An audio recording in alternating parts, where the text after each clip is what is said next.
আসসালামু আলাইকুম ওয়া রাহমাতুল্লাহি ওয়া বারাকাতুহু। আলহামদুলিল্লাহি রাব্বিল আলামিন ওয়াসসালাতু ওয়াসসালামু আলা সাইয়্যিদিল আমবিয়া ওয়াল মুরসালিন ওয়া আলা আলিহি ওয়া আসহাবিহি আজমাইন। সুপ্রিয় দর্শক শ্রোতা, এই মুহূর্তে যারা দেশে আছেন যারা প্রবাসে, বিশ্বের যেখান থেকে আপনাদের প্রিয় অনুষ্ঠান আলোকিত প্রতিদিন দেখছেন শুনছেন, সকলকে অনেক অনেক প্রীতি ও শুভেচ্ছা। আজ অতিথি হিসেবে আমন্ত্রণ জানিয়েছি একজন বিশিষ্ট ইসলামী চিন্তাবিদকে। আজ আমাদের সাথে আছেন ঢাকা নেসারিয়া কামিল মাদ্রাসার সম্মানিত অধ্যক্ষ, বিশিষ্ট ইসলামী চিন্তাবিদ মাওলানা শরীফ মোহাম্মদ আবু হানিফ। আসসালামু আলাইকুম ওয়া রাহমাতুল্লাহ। ওয়ালাইকুম আসসালাম ওয়া রাহমাতুল্লাহি ওয়া বারাকাতুহু। মোহতারাম, কেমন আছেন আপনি? জি আলহামদুলিল্লাহ, আপনি ভালো আছেন? আলহামদুলিল্লাহ, ভালো আছি। দর্শক, আজ আমরা যে বিষয়টি নিয়ে আলোচনা করব সেটি হচ্ছে প্রতিকূল পরিবেশে সন্তান প্রতিপালন। খুব গুরুত্বপূর্ণ একটি বিষয়। আসলে আমাদের সন্তানরা আমাদের চোখের শীতলতা, আমাদের সন্তানরা আমাদের পরবর্তী সময়ে দেশের জন্যে, মানুষের জন্যে, পৃথিবীর জন্যে, ইসলামের জন্যে কাজ করবেন এবং আগামীর সম্পদ আমাদের সন্তানরা। এই সন্তান যেন বকে না যায় সেজন্যে মা বাবা অনেক চিন্তা করেন। তো সন্তান প্রতিপালনে অনেক চ্যালেঞ্জ আমাদের সামনে উপস্থিত হয়। এই চ্যালেঞ্জিং সময়ে প্রতিকূল পরিবেশে সন্তানকে মানুষের মতো করে মানুষ করে গড়ে তুলতে আমাদের কিছু পদক্ষেপ গ্রহণ করতে হয়। আজ আমরা সেই পদক্ষেপগুলো এবং সন্তান প্রতিপালনের ক্ষেত্রে প্রতিকূল অবস্থাকে কিভাবে কাটিয়ে উঠতে হয়, চ্যালেঞ্জসমূহকে কিভাবে কাটিয়ে উঠতে হয়, সে বিষয়টি নিয়ে আজ আমরা আলোচনা করব। আমাদের সন্তান প্রতিপালনের ক্ষেত্রে অনেক চ্যালেঞ্জ আমাদের সামনে উপস্থিত হয়।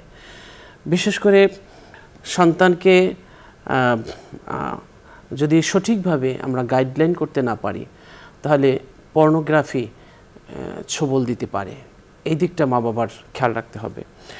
ডিজিটাল মিডিয়া এটা এই পর্নোগ্রাফির সাথে অনেক সময় মিশে যায়। তো এ থেকে আমাদের সন্তানদেরকে দূরে রাখতে হবে।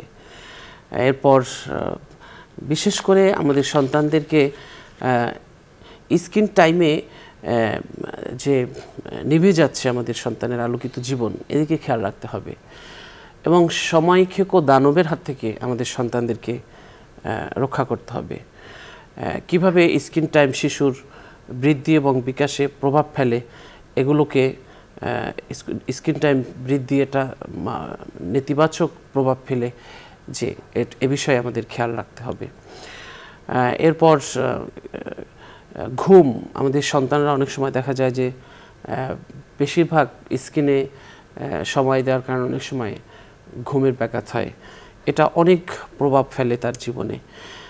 এটা হলো এর অভাবে নানান ধরনের সমস্যা হয় এবং দুরারোগ্য ব্যাধির সাথে জড়িয়ে যায় সন্তানরা। এবং ঘুমের কারণে মস্তিষ্ক বর্ধন এবং বিকাশে ঘুম একটা গুরুত্বপূর্ণ ভূমিকা রাখে। তো যখন শিশুরা না ঘুমায় সন্তানরা, তখন এই একটি প্রভাব, তার বিরূপ প্রভাব মস্তিষ্কে পড়ে। এরপর ঘুমের সাথে রেজাল্টের সম্পর্ক, ভালো রেজাল্টের সম্পর্ক, পড়াশোনার সম্পর্ক। এই জন্যে ঘুমের প্রতি আমাদের সন্তানদের যথাযথ ঘুম হচ্ছে কি না, এরা স্ক্রিনে বেশি টাইম দিচ্ছে কি না, এই বিষয়গুলো খেয়াল রাখতে হবে। ভিডিও গেমস সম্পর্কে পিতামাতাদের একটা ধারণা থাকতে হবে। অনলাইন যে গেমস আছে, এর ক্ষতি থেকে আমাদের সন্তানদেরকে বাঁচাতে হবে। ভিডিও গেম আসক্তিকে মানসিক অসুখ হিসেবে আমাদেরকে দেখতে হবে। অনলাইনে ভিডিও গেমের আড়ালে পর্নোগ্রাফিতেও অনেক সময় ঢুকে যেতে পারে। এই বিষয়গুলো আমাদের খেয়াল রাখতে হবে। চলুন আমরা এই বিষয়টি নিয়ে আলোচনা শুনছি আমাদের আজকের অতিথির কাছ থেকে। জি মোহতারাম। ধন্যবাদ সম্মানিত বিজ্ঞ উপস্থাপক। আজকে আমাদের পারিবারিক জীবনে সবচেয়ে প্রয়োজনীয় ঘনিষ্ঠতর বিষয়টি আপনি আমাদের সামনে উপস্থাপনা করলেন। সন্তান প্রতিপালন সবসময় একটি চ্যালেঞ্জিং বিষয়। আল্লাহ সুবহানাহু ওয়া তাআলা কুরআনুল কারীমে বলেছেন, আল মালু ওয়াল বানুন জিনাতুল হায়াতিদ দুনিয়া, সম্পদ সন্তানাদি এই পার্থিব জীবনের সৌন্দর্য, অলংকার। আবার অন্য আয়াতে আল্লাহ সুবহানাহু ওয়া তাআলা বলেছেন, ইন্নামা আওলাদুকুম ওয়া আমওয়ালুকুম ফিতনাতুন, সন্তানাদি সম্পদ এগুলা পরীক্ষা জীবনে। সম্পদও আল্লাহ পাকের নিয়ামত, সন্তানাদিও আল্লাহ সুবহানাহু ওয়া তাআলার নিয়ামত। আল্লাহ যাকে ইচ্ছা করেন সন্তান দেন, যাকে ইচ্ছা করেন সন্তান থেকে তাকে বঞ্চিত রাখেন। আল্লাহ বলেছেন, ইয়াহাবু লিমান ইয়াশাউ ইনাসা ওয়া ইয়াহাবু লিমান ইয়াশাউ যুকুরা আও ইউযাব্বিজুহুম যুকরানা ওয়া ইনাসা ওয়া ইয়াজআলু মান ইয়াশাউ আকিমা। আল্লাহ যাকে ইচ্ছা করেন কন্যা সন্তান দান করেন, আবার কাউকে তিনি পুত্র সন্তান দান করেন, আবার কাউকে পুত্র কন্যা উভয় প্রকারের সন্তান দান করেন। আবার আল্লাহ যাকে ইচ্ছা করেন তাকে বন্দা করে দেন, সে পিতৃত্বের স্বাদ পায় না, মাতৃত্বের স্বাদ পায় না, একান্তই আল্লাহ পাকের ইচ্ছা। আল্লাহ সুবহানাহু ওয়া তাআলা যাদেরকে সন্তান দিয়েছেন, এই সন্তানগুলো হচ্ছে আল্লাহ প্রদত্ত একটি নিয়ামত, আমানত। আল্লাহ আমাদের কাছে আমাদের সন্তানদেরকে আমানত দিয়েছেন। এই সন্তানদেরকে সুন্দর রূপে গড়ে তোলা, তাদেরকে আদর্শ মানুষ রূপে গড়ে তোলা, চলমান সময়ের চ্যালেঞ্জগুলো মোকাবেলা করে তাদেরকে নিরাপদ জীবনে অভ্যস্ত করা মা বাবার জন্যে অতি বড় চ্যালেঞ্জ। বিশেষ করে এই বর্তমান অতি মাত্রায় অনলাইনের যুগে, বিভিন্ন এই মিডিয়া ব্যবহারের যুগে, এটা শুধু ব্যবহারই না, এখন তো সোশ্যাল মিডিয়ার আগ্রাসন চলছে বলা যায়।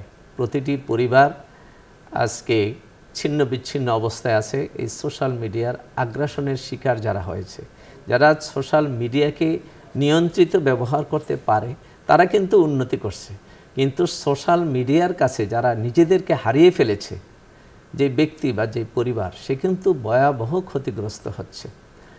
এই পরিস্থিতিতে সন্তানদেরকে আদর্শ মানুষ রূপে গড়ে তোলা পিতামাতার জন্যে অন্য যে কোনো সময়ের চেয়ে কঠিন চ্যালেঞ্জিং বিষয় হয়ে দাঁড়িয়েছে। সন্তানকে লালন পালন করার জন্যে আধুনিক বিশ্বে বহু গবেষণা ইনস্টিটিউট হচ্ছে, বহু গবেষণা কর্ম চলছে, বিভিন্ন প্রতিষ্ঠান, ডে কেয়ার প্রতিষ্ঠান হচ্ছে। এত কিছুর পরেও দেখা যাচ্ছে যে আমরা কিন্তু প্রজন্মকে একটি আদর্শের জায়গায় দাঁড়া করাতে পারতেছি না। বেশিরভাগ ক্ষেত্রেই আমরা ব্যর্থ হয়ে যাচ্ছি। আজ অত্যন্ত দুঃখজনক বিষয় যে সন্তান যখন স্বনির্ভর হচ্ছে, পিতামাতার সাথে তার সম্পর্ক ছিন্ন হয়ে যাচ্ছে। বহু পিতামাতা আজ বার্ধক্যকালে তারা বৃদ্ধ নিবাসে আশ্রয় নিতে হচ্ছে। এটা কিন্তু একটা সামাজিক অবক্ষয়। এই সামাজিক অবক্ষয় থেকে আমাদের নতুন প্রজন্মকে সেভ করতে হলে আমাদেরকে কিন্তু আল্লাহর কোরআনের দিকে যদি আমরা ফিরিয়ে নিতে পারি, রাসূলুল্লাহ সাল্লাল্লাহু আলাইহি ওয়াসাল্লামের সুন্নাহ আদর্শ, তার বাণীর দিকে যদি আমরা আমাদেরকে সুপর্দ করতে পারি, তাহলে কিন্তু আমাদের বিশ্বাস আমরা এই অবক্ষয় থেকে নিজেরাও বাঁচতে পারবো, আমাদের সন্তানগুলোকেও আমরা রক্ষা করতে পারবো। মূলত আমাদের সমাজে খুব বেশি আলোচিত হয় যে পিতামাতার অধিকার। আমরা সেই ছোটকাল থেকে, এই প্রাথমিক স্তর থেকে আমরা রচনা লিখে আসছি পিতামাতার অধিকার, এবং আমাদের ধর্মীয় সভাগুলোতে পিতামাতার অধিকারের ব্যাপারে খুব অত্যন্ত তাৎপর্যপূর্ণ আলোচনা করা হয়। কোথাও কোথাও এমন হৃদয়গ্রাহী আলোচনা করা হয় যে শ্রোতামণ্ডলী চোখের পানি ফেলে। কিন্তু পিতামাতার উপরে সন্তানের কি অধিকার আছে, এ বিষয়গুলো আমাদের আলোচনা একেবারেই কম। সন্তান তো তার পিতামাতার অধিকার পরে দিবে, আগে পিতামাতা সন্তানের অধিকার রক্ষা করবে, কারণ সে তো শৈশবকাল থেকেই। আমিরুল মুমিনিন হযরত ওমর রাদিয়াল্লাহু তাআলা আনহুর কাছে একজন বৃদ্ধ পিতা তার যুবক সন্তানের বিরুদ্ধে অভিযোগ নিয়ে এসেছিলেন। তা ওমর রাদিয়াল্লাহু তাআলা আনহু শুনলেন বৃদ্ধ বলতেছে যে আমিরুল মুমিনিন, আমার সন্তান আমাকে তো ভাত কাপড় দেয় না, উল্টো সে আমাকে খুব কষ্ট দেয়, বকাঝকা করে, কখনো শারীরিক নির্যাতনও করে। তখন হযরত ওমর ওই যুবকটিকে ডাকালেন, তাকে ডেকে বললেন যে তুমি কি আল্লাহকে ভয় পাও না? তুমি তোমার বৃদ্ধ পিতার সাথে এমন নিষ্ঠুর আচরণ করো। তখন ওই যুবক ছেলেটি আমিরুল মুমিনিনকে জিজ্ঞাসা করলেন যে আমিরুল মুমিনিন, শুধু কি পিতামাতারই সন্তানের উপর অধিকার? সন্তানের কোনো অধিকার কি পিতামাতার উপর নেই? ওমর বললেন নিশ্চয়ই আছে। ছেলেটি বলল তাহলে কি অধিকার আছে? আমিরুল মুমিনিন ওমর রাদিয়াল্লাহু তাআলা আনহু প্রিয় নবীর শিক্ষা অনুযায়ী বললেন যে সন্তানের প্রথম অধিকার হচ্ছে তার জন্য একজন ভালো সম্ভ্রান্ত নেককার মায়ের ব্যবস্থা করা, এটা তো পিতাই করবে। 2 নম্বর অধিকার হচ্ছে তার জন্মের পর একটি সুন্দর নাম রাখবে। 3 নম্বর অধিকার হচ্ছে যখন সে শৈশবকালে যাবে তখন তাকে আল্লাহর কিতাব শিক্ষা দিবে। ছেলেটি বলল যে আমিরুল মুমিনিন, আমার আব্বা তো আমার একটি অধিকারও রক্ষা করে নাই। সে তার টাকা বাঁচানোর জন্যে একজন সম্ভ্রান্ত মহিলা বিয়ে করতে গেলে তার মোহরানা বেশি লাগবে, সেজন্য সে অন্যের একজন কৃতদাসীকে বিয়ে করেছে, যে কৃতদাসী আমার মা। দ্বিতীয়ত, আমি যখন জন্মগ্রহণ করলাম আমার একটি ভালো নাম আমার পিতা রাখেনি, আমার নাম রেখেছে জল। জল শব্দের বাংলা অনুবাদ হয় ছার পোকা। আমার পিতা আমার নাম রেখেছে জল। আর আমি যখন কথা শিখেছি আমাকে আমার পিতা আল্লাহর কিতাব আমাকে শিখায় নেই। আমিরুল মুমিনিন বললেন যে বৃদ্ধ পিতাকে বললেন যে তুমি আমার কাছে তোমার সন্তানের বিরুদ্ধে বিচার নিয়ে এসেছো, আগে তো তোমার বিচারই করা উচিত, তুমি তো তোমার সন্তানের কোনো অধিকার রক্ষা করোনি। এজন্য দেখা যায় যে ইসলাম সন্তানের কাছে প্রত্যাশা তো অবশ্যই করবে, সন্তানের উপর মা বাবার প্রতি এহসান করা আল্লাহর কোরআনের নির্দেশ, কিন্তু সন্তানের যে অধিকারগুলো আছে, সন্তানের ব্যাপারে মা বাবার যে নজরদারি, তাকে যে যত্ন, এটা তো মা বাবা করতে হবে। আজকে সন্তান জন্মগ্রহণ করার পরে সর্বপ্রথম তো তার একটা ভালো নাম রাখা উচিত। আজকে সমাজে, আমাদের সমাজে যেভাবে যে সমস্ত নামের প্রচলন হয়ে গেছে, এই সমস্ত প্রচলনের মাঝে, এই স্রোতের মধ্যে একটা সন্তানের ভালো নাম রাখাটা একটা চ্যালেঞ্জিং হয়ে গেছে। আজকে সন্তানের নাম কেউ আবু বকর রাখতে উৎসাহ বোধ করে না। আজকে সন্তানের নাম কেউ ওমর ইবনুল খাত্তাব, খালিদ, সাইফুল্লাহ, সাহাবীদের নামে নাম রাখতে আজকের গার্ডিয়ানরা উৎসাহ বোধ করে না। আমাদের কাছে তো অনেক অভিভাবকের আসে সন্তান হলে নামটা আগে মা বাবা আলেমুল আমাদের কাছে জানতে চাইতেন যে হুজুর আমার সন্তানের একটা নাম রেখে দেন, আর এখন আসে নিজেরা চয়েস করে, বিভিন্ন বই দেখে গুগল থেকে চয়েস করে অর্থটা জানার জন্য আসে, কিন্তু নামটা আলেমুল আমা রেখে দেবে এটা না, একটা নিজেরই একটা উদ্ভট একটা আজগুবি নাম চয়েস করে যেটা শুনতে তাদের কাছে ভালো লাগে, কিন্তু ওই অর্থ এমন নাম রাখে যেটার আরবি ভাষার সাথে বা ইসলামের ইতিহাস ঐতিহ্যের সাথে কোনো সম্পৃক্ত না। এই নামেরও তো একটা আসর আছে, প্রভাব আছে। তারপরে সন্তান প্রত্যেকটা জায়গায় তো আমাদের আজকের সমাজ সন্তানকে একটি সুষ্ঠু সুন্দর রূপে গড়ে তোলার প্রত্যেকটি জায়গায় আপনার চ্যালেঞ্জ। নাম রাখাটা একটা এখন চ্যালেঞ্জ হয়ে গেছে, যে ভালো মানুষের নামে নাম রাখা, ইসলামী নামে নাম রাখা আজকে কিন্তু সমাজে কমে গেছে। বিভিন্ন স্টাইলের নাম রাখা শুরু হয়ে গেছে। নামটা কি আদৌ কোনো মুসলমানের না, আদৌ কি ইসলামের নামের সাথে মিলে, ওইদিকে খেয়াল নেই। এমনও দেখা গেছে যে আমাদের আশেপাশে মুসলমানদের সন্তানের নাম রেখেছে হয়তো ইতিহাস বিখ্যাত কোনো খ্রিস্টান সেনাপতির নামের সাথে তার নাম মিলেছে, কোনো সংগ্রামী ব্যক্তির নাম, কিন্তু মুসলমানদের মধ্যে কি সংগ্রামী নাই, বিশ্ব বিজয়ী কি মুসলিম নাই, সেই নামগুলো কিন্তু চয়েস করা হচ্ছে না। তারপরে আপনার সন্তানের অধিকার, আল্লাহ রাব্বুল আলামিন বলছেন ওয়াল ওয়ালিদাতু ইউরদি'না আওলাদাহুন্না হাওলাইনি কামিলাইন। সন্তানকে পালনের জন্য সবচেয়ে সন্তানের উত্তম খাবার হচ্ছে মায়ের বুকের দুধ। 6 মাস পর্যন্ত তো বিকল্প কিছুই দেওয়া যাবে না। 2 বছর পর্যন্ত আল্লাহর কোরআনের নির্দেশ সন্তানকে দুধ খাওয়ানো। আজকে আমাদের মায়েদেরকে যেই পরিস্থিতির মোকাবেলা ফেলে দেওয়া হয়েছে, কর্মজীবী মায়েদেরকে এমন কর্মক্ষেত্রে তাদেরকে টেনে নেওয়া হয়েছে যে তাদের সন্তানের জন্য, সন্তানকে যে পর্যাপ্ত সময় দিবে, বুকের দুধ খাওয়াবে, এটাও কিন্তু একটা কঠিন ব্যাপার হয়ে গেছে। হয়তো 6 মাস একটা ছুটির টাইম পায়, ম্যাটারনিটি লিভ, এই 6 মাস মোটামুটি কথা, কিন্তু বাকি 1.5 বছর মা কর্মক্ষেত্রে থাকার কারণে সন্তানের শৈশবকালে মা তাকে যে সাহচর্যটা দিবে, মায়ের বুকের মমতা দিয়ে সন্তানের বুকে যে আপনার মমত্ববোধ, মনুষ্যত্ববোধের যে সঞ্চালনটা আল্লাহ পাক মায়ের অন্তর থেকে সন্তানের অন্তরে সঞ্চালিত করেন, ওই সময়টা কিন্তু সন্তানেরা পাচ্ছে না। যার কারণে দেখা যায় যে এই সন্তানেরা বড় হওয়ার পরে মা বাবার প্রতি উদাসীন দেখা যায়।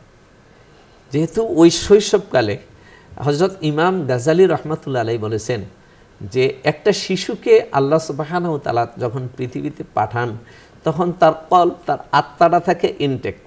উনি উদাহরণ দিয়েছেন এমন ক্যানভাসের সাথে, যেই ক্যানভাসে কোনো আঁচড় কাটা হয় নাই, এই ক্যানভাসে যেই চিত্রটা বসানো হবে সেটাই নিখুঁতভাবে ফুটে উঠবে। তো সন্তানের, এই শিশুর অন্তরটা এমন একটা ইনটেক্ট ক্যানভাসের মতো, এখানে যেই চিত্রটা মা বাবার সোহবতে ফুটিয়ে তোলা হবে সেই চিত্রটাই সন্তান আজীবন লালন করবে। যখন এই শিশুটা মা বাবা থেকে পর্যাপ্ত সময় পায় না, কাজের বুয়ার কাছে বড় হয়, অথবা দাদা দাদি নানি যাদের সাথে সন্তানের এই মমত্ববোধের বিষয়টা সেই মাতৃত্বের সাথে মিলে না, বা ফুফু অন্যদের কাছে, তাহলে এই জায়গাটা কিন্তু সন্তানের যে একটা মমত্ববোধ, সেই মমত্ববোধের একটা গ্যাপ তৈরি হচ্ছে। মা বাবা কর্মব্যস্ততার কারণে শিশুদেরকে সময় দিচ্ছে না, না দেওয়ার কারণে তাদের মনে দেখা যায় যে একটা দূরত্ব, পারিবারিক যে একটা দূরত্ব, এটা শৈশবকাল থেকে গড়ে উঠতেছে। এটা এক সময় ছিল না। আজকের এই বর্তমান সময় আমরা যদিও কর্মজীবী, কর্ম ছাড়াতে মানুষ চলা যাবে না, মা বাবা কর্মজীবী থাকবে, কিন্তু সন্তানকে পর্যাপ্ত সময় দিতে হবে। মা বাবা যদি অফিস থেকে এসে, কর্মস্থল থেকে এসে নিজেরাই যদি আবার সেই আপনার সোশ্যাল মিডিয়াতে ঢুকে ঘন্টার পর ঘন্টা সময় কাটায়, টিভির সামনে বসে ঘন্টার পর ঘন্টা, অথবা নিজেদের সময়গুলো নিজেরা কাটায় সন্তানকে অন্যত্র রেখে, তাহলে কিন্তু সেই সন্তানটা মা বাবার থেকে সময় পর্যাপ্ত পাচ্ছে না। 2 বছর পর্যন্ত দুধ পান করানো সন্তানকে, এটাও একটা চ্যালেঞ্জিং হয়ে গেছে বর্তমান সমাজে। তারপরে সন্তান যখন কথা শিখবে, আল্লাহ রাসূল বলেছেন যে তোমরা সন্তান যখন প্রথম তার মুখ দিয়ে কথা ফুটবে, তাকে আল্লাহর তাওহীদের বাণী শিক্ষা দাও, লা ইলাহা ইল্লাল্লাহু মুহাম্মাদুর রাসূলুল্লাহ, কালেমা তাইয়্যিবা, আল্লাহর সাথে পরিচয় করে দেওয়া, রাসূলুল্লাহ সাল্লাল্লাহু আলাইহি ওয়াসাল্লামের সাথে পরিচয় করে দেওয়া।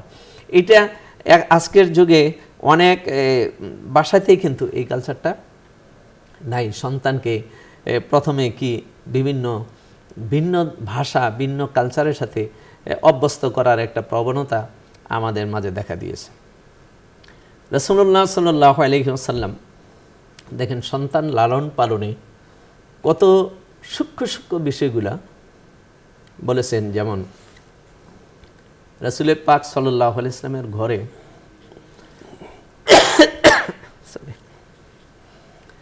রাসূলুল্লাহ সাল্লাল্লাহু আলাইহি ওয়াসাল্লামের কোলে লালিত পালিত হয়েছেন হযরত উম্মু সালমা রাদিয়াল্লাহু তাআলা আনহার একটা ছোট্ট বাচ্চা ছিল।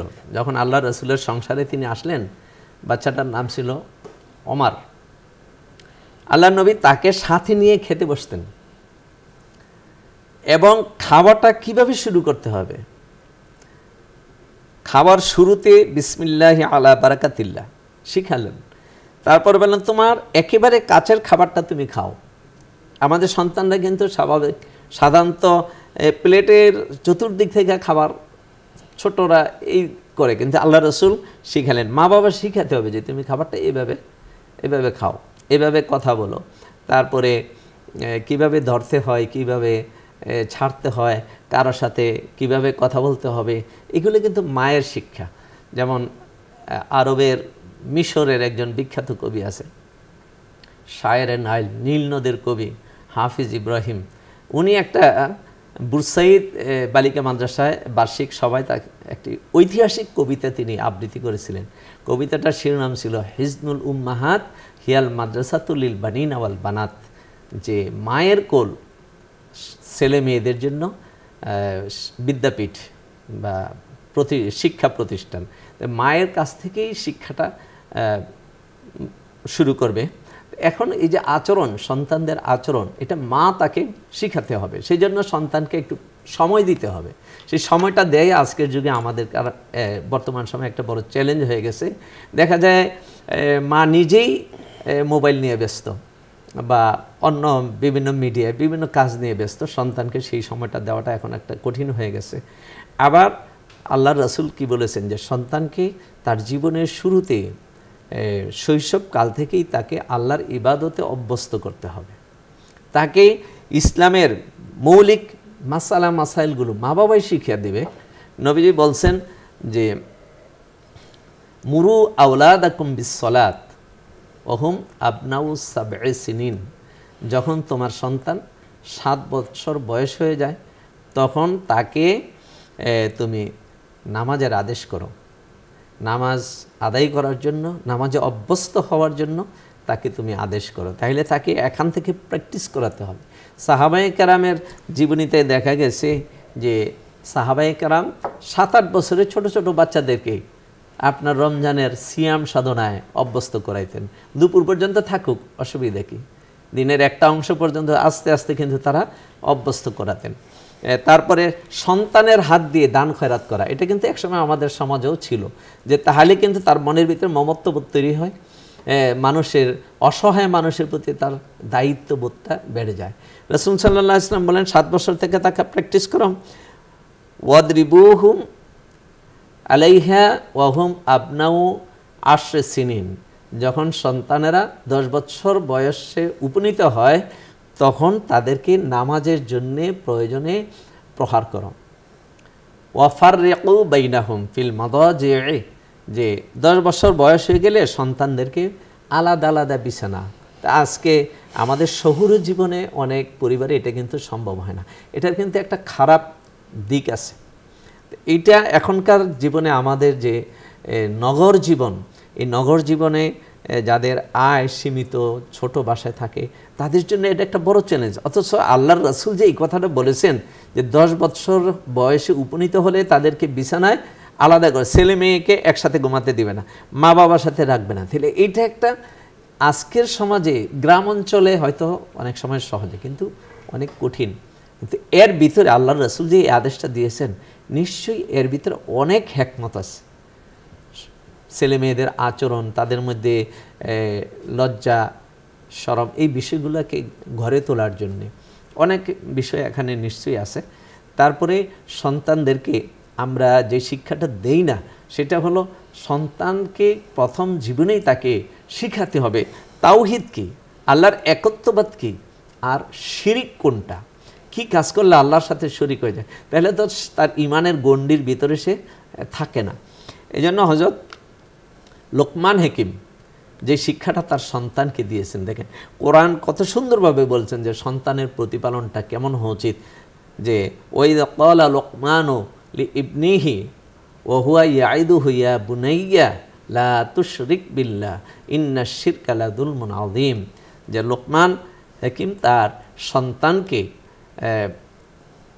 নসিহত করতেছে, উপদেশ দিচ্ছে যে হে আমার প্রিয় সন্তান, তুমি আল্লাহর সাথে কাউকে অংশীদার করো না, কেননা অংশীদার স্থাপন করা, শিরক করা, এটা অনেক বড় গুনাহ।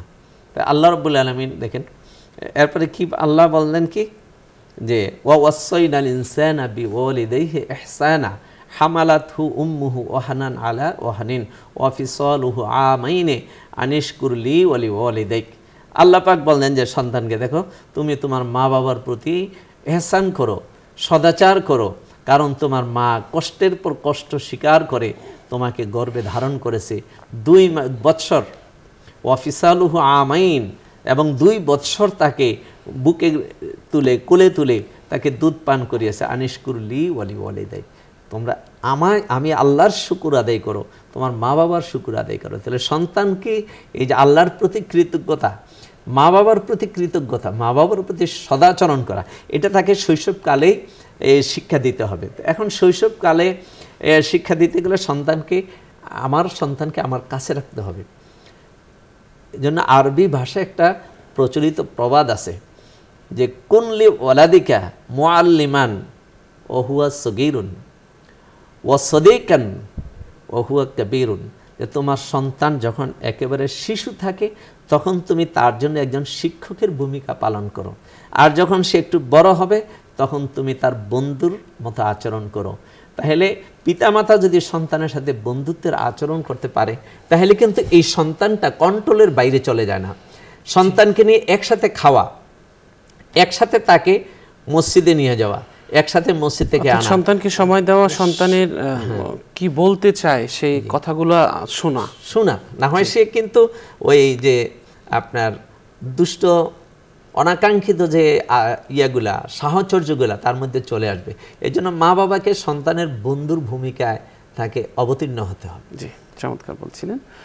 দর্শক মোহতারাম খুব গুরুত্বপূর্ণ আলোচনা করেছেন। শিশুর চরিত্র গঠনে পিতামাতাকে হতে হবে রোল মডেল, এটা আমাদের খেয়াল রাখতে হবে। ইন্টারনেট এবং স্ক্রিন ব্যবহারে আমাদের সন্তানদেরকে নিয়ন্ত্রণে রাখতে হবে, একটি নিয়ন্ত্রণের মধ্যে রাখতে হবে। সন্তান থেকে অনেক বাধা আসতে পারে এই কাজগুলো করতে গেলে, কি বাধা আসতে পারে সেগুলো কৌশলের সাথে মোকাবেলা করতে হবে। শিশুদের ঘুম এবং খেলাধুলা এই দুটি বিষয়ে ঔষধের মতো কাজ করে তাদের জীবনে। এই দুইটির ব্যাপারে সচেতন হতে হবে পিতামাতাকে।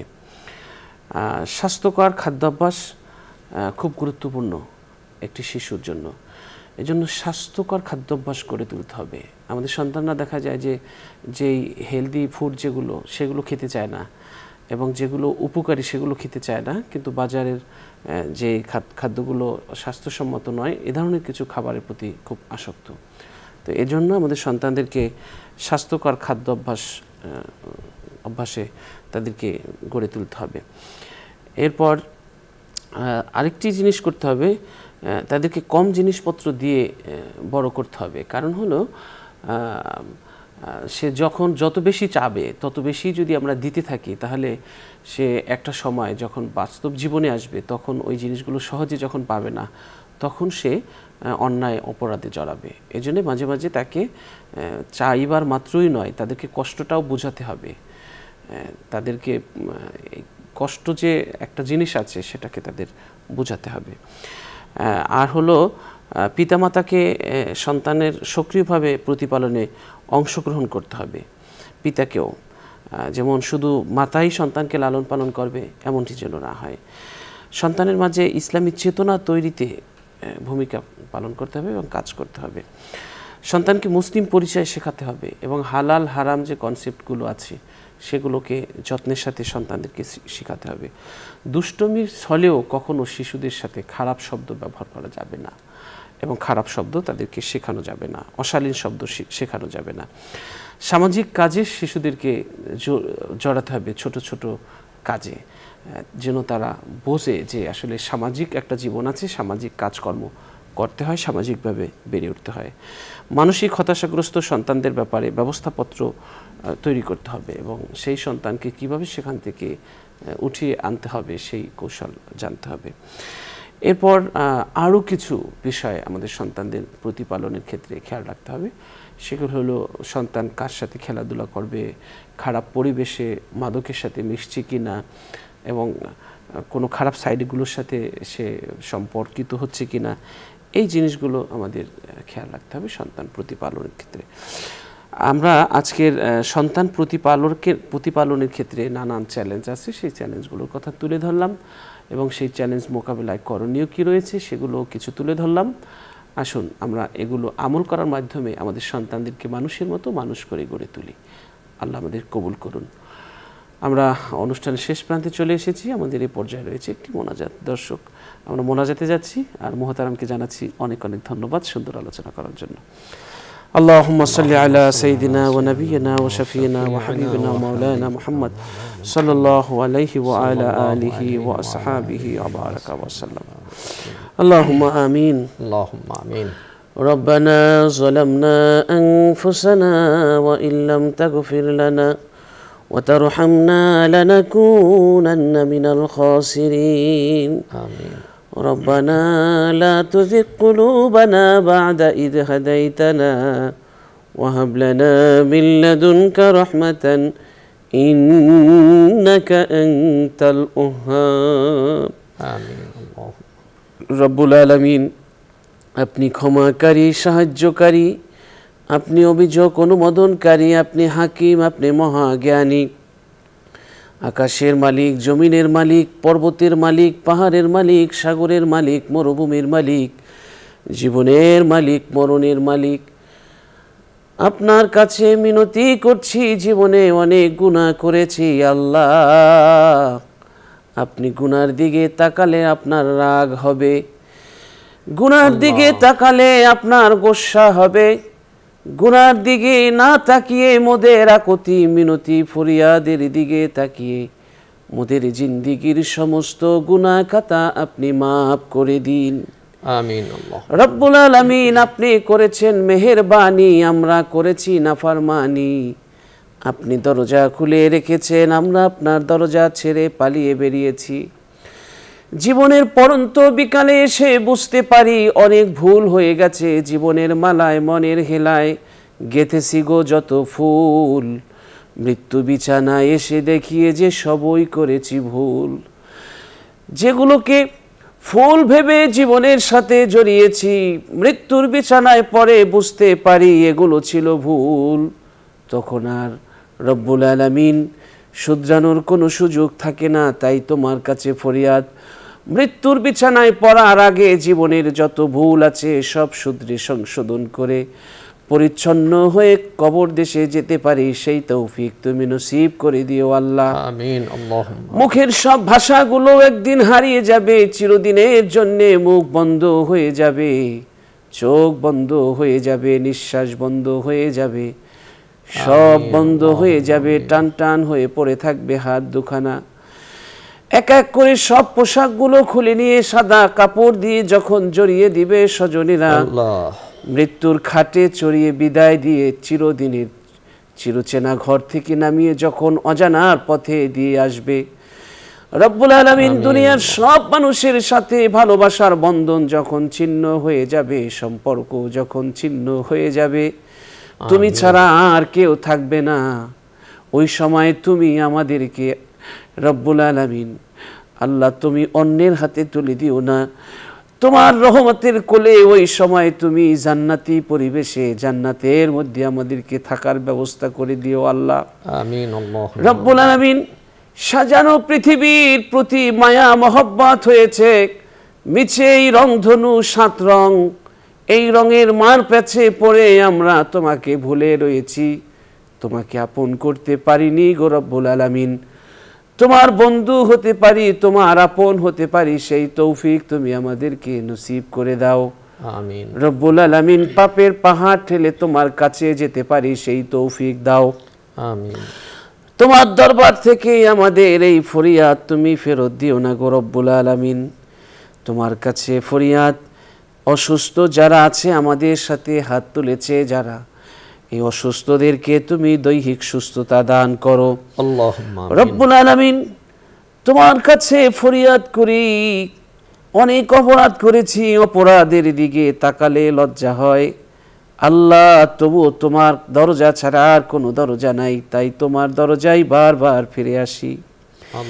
গুনার বোঝা এত ভারী হয়েছে, এই বোঝা নিয়ে যদি তোমার দরবারে কাঁদতে কাঁদতে চোখের পাতা উল্টে যায়, তোমার দরবারে আহাজারি করতে করতে কণ্ঠস্বর যদি থেমে যায়, তোমার দরজায় দাঁড়িয়ে থাকতে থাকতে যদি পায়ের নিচে ফসকা পড়ে যায়, তোমার দরজায় সেজদা করতে করতে যদি রব্বুল আলামিন চোখের সব পানি ঝরে যায়, কাঁদতে কাঁদতে যদি চোখ গর্ত থেকে বের হয়ে আসে, রব্বুল আলামিন জিহ্বা যদি তোমাকে ডাকতে ডাকতে বাকহীন হয়ে পড়ে, আল্লাহ, তখনও যদি তুমি ক্ষমা না করো, মার্জনা না করো, আমাদের কোনো কিছুই করার থাকবে না।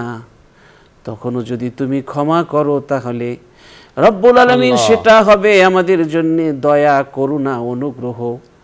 এটা আমাদের প্রাপ্য বলে হবে না, রব্বুল আলামিন অধিকার সূত্রে পেয়েছি, আল্লাহ সেটা হবে না, হবে তোমার একমাত্র দয়া, করুণা, মেহেরবানি। আমিন। তাই তোমার কাছে ফরিয়াদ, তুমি আমাদেরকে তোমার দয়া, করুণা, মেহেরবানি, ক্ষমা থেকে আমাদেরকে বঞ্চিত করো না।